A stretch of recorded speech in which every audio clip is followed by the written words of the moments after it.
কারীমের মধ্যে তিনি ঘোষণা করেন, ভাষায় তিনি সম্বোধন করেছেন,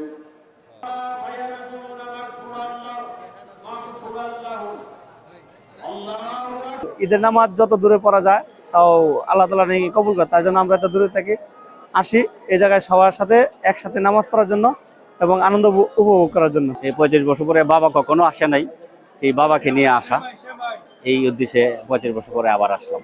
একজনের দোয়া আল্লাহ কবুল করতে পারে, অনেক অনেক মানুষের দোয়ার সাথে শরীক হই, এতে আল্লাহর কাছে লাখ লাখ শুকরিয়া, অনেক শান্তি লাগে এখানে নামাজ আদায় করলে। যত জামাত বড় হবে তত নেকির আল্লাহ তাআলা ওয়াদা করছেন, এই জন্য আমাদের আসার উদ্দেশ্য, আমাদের অনেক কষ্ট করে আসছি। আল্লাহু আকবার,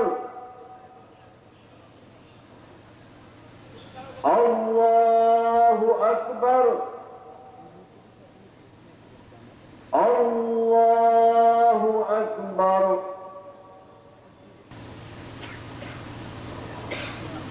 আল্লাহু আকবার।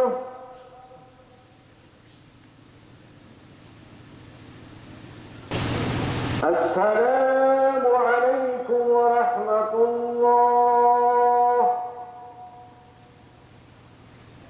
السلام عليكم ورحمة الله.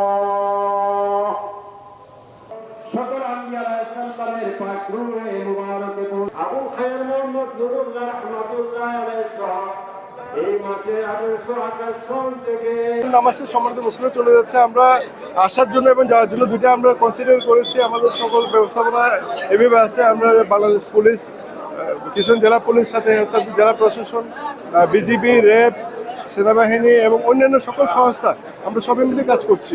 সম্মানিত মুসলিমরা যাতে সুন্দরভাবে যেতে পারে সেভাবে আমাদের নিরাপত্তা ব্যবস্থা বিদ্যমান।